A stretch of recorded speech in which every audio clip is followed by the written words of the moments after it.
நம்ம Ashwin sweets and snacks export பண்றதுக்கு 7373041434 மற்றும் www.ashwinsweets.com கான்டாக்ட் பண்ணுங்க. 4000 கோவில்களுக்கு மேல் குடமுழுக்கு விழா நடந்த தமிழகத்தில் இந்துக்களின் உரிமை பறிக்கப்படுவதாக கூறிய மத்திய அமைச்சர் அமித்ஷாவுக்கு கடும் கண்டனம் தெரிவித்த முதலமைச்சர் மு.க.ஸ்டாலின், உண்மைக்கு புறம்பாக மட்டும் பேசும் அவர் அமித்ஷாவா அல்லது அவதூறு ஷாவா என காட்டமாக வினவினார்.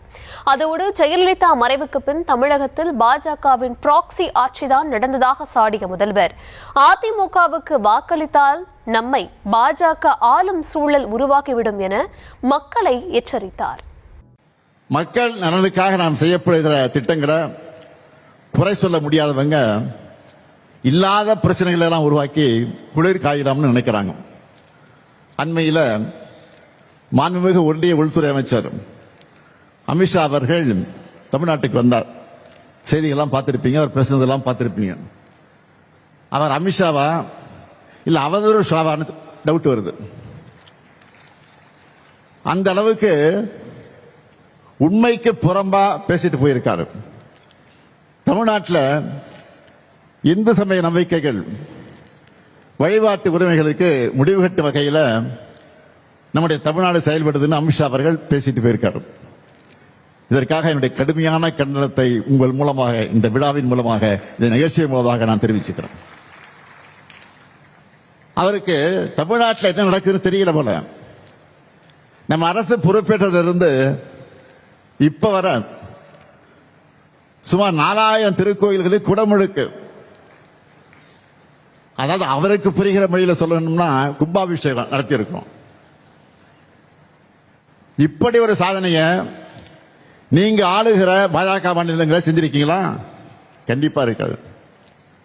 அது மட்டும் இல்ல, 997 திருக்கோயிலுக்கு சொந்தமான 7,701 கோடி ரூபாய் மதிப்பிலான 7,655 ஏக்கர் நிலங்களை மீட்டு இருக்கும். உண்மையான பக்தர்கள் நம்ம அரசை பாராட்டுறாங்க. தலைமை செயலகத்தில் வாரத்தில் எப்படியாவது 2 நாள் இந்து சமய அறநிலையத்துறை பணிகளை நான் தொடங்கி வச்சு அந்த விழாவில் பங்கேற்கிறேன். நம்ம ஆட்சியில் இந்து சமயம் சார்ந்து என்னென்ன செஞ்சிருக்கோம்னு ஒரு நாள் முழுக்க பேசுற அளவுக்கு சாதனைகள் பெரிய லிஸ்டே இருக்கு. அதனால்தான் பக்தர்கள் விரும்பக்கூடிய ஆட்சியாக தான் திராவிட மாடல் ஆட்சி இருக்கு. ஆன்மீக பெரியவர்கள் விரும்பும் ஆட்சியா இருக்கு.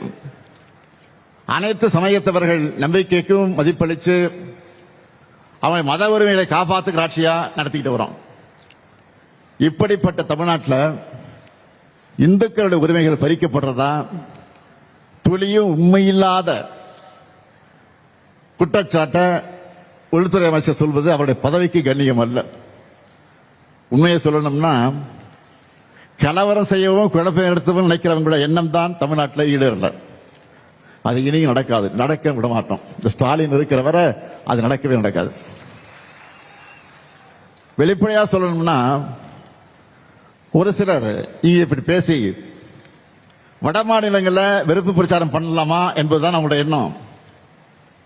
தமிழ்நாடு வந்த உள்துறை அமைச்சர் அவதூறு மட்டும் பரப்பிட்டு போகல, ஒரு நல்ல காரியத்தையும் பண்ணிட்டு போயிருக்காரு. நாம கேட்க வேண்டிய கேள்வியை அவரே கேட்டுட்டாரு. நம்மோட வேலையை அவர் ஈஸியாக்கிட்டாரு. அதுக்காக நான் அவருக்கு நன்றி சொல்ல விரும்புகிறேன். தமிழ்நாட்டில் மோடி ஆட்சி அமையணுமா வேணாமான்னு மக்களை பார்த்து அமித்ஷா கேட்டிருக்காரு. ஐயா, இதையே தான் நாங்கள் சொல்றோம். 2026 தேர்தலின் போது தமிழ்நாட்டை நாங்க ஆளணுமா இல்ல எங்கேயோ டெல்லியிலிருந்து நமக்கு சம்பந்தம் இல்லாதவங்க ஆளணுமா முடிவு செய்வதுதான் தேர்தல். இது தமிழர்களின் சுயமரியாதைக்கு விடப்பட்டிருக்கக்கூடிய சவால். அதிமுக கூட்டணிக்கு வாக்களிச்சா பாஜக தான் தமிழ்நாட்டை ஆளணும்னு நாங்க சொல்லி புரிய வைக்க வேண்டிய அவசியம் இல்லை. அமித்ஷா அவர்கள் நேரடியாகவே ஒப்புதல் வாக்குமூலம் தந்திருக்கிறார். நீட்டை விடாப்பிடியாக திணிக்கிற, தமிழ்நாட்டுக்கான கல்வி நிதியை விடுவிக்காம தேசிய கல்விக் கொள்கையை திணிக்கிற, தொகுதி மறுவரை என்கிற பேரில் தமிழ்நாட்டின் ஜனநாயக வலிமையை குறைக்கிற, வடமாநிலங்களை தமிழர்களை கொச்சைப்படுத்துகிற பிஜேபி ஆட்சி அமையதான் எதிர்க்கட்சித் தலைவர் பழனிசாமி பாடுபடுகிறார். அம்மையார் ஜெயலலிதா அவர்களுடைய மறைவுக்கு பிறகு தமிழ்நாட்டில் பாஜகவோட பிராக்சி ஆட்சி நடந்துச்சு. கடந்த 5 ஆண்டுகளாக தான் அதிலிருந்து நாம் தமிழ்நாடு மீண்டும் தலைநிமிர ஆரம்பிச்சிருக்கோம். இப்ப நேரடியாகவே பாஜக ஆட்சியை சொல்லிட்டு வராங்க. 11 ஆண்டுகளா ஒன்றியத்தில் நடக்கக்கூடிய என்டிஏ ஆட்சியில தமிழ்நாட்டுக்காக ஒரு துருமை கூட கிள்ளிப்படாத உங்களை தமிழ்நாட்டு மக்கள் நம்ப தயாராக இல்லை. நம்ம Ashwin sweets and snacks export பண்றதுக்கு 7373041434 மற்றும் www.ashwinsweets.com கான்டாக்ட் பண்ணுங்க.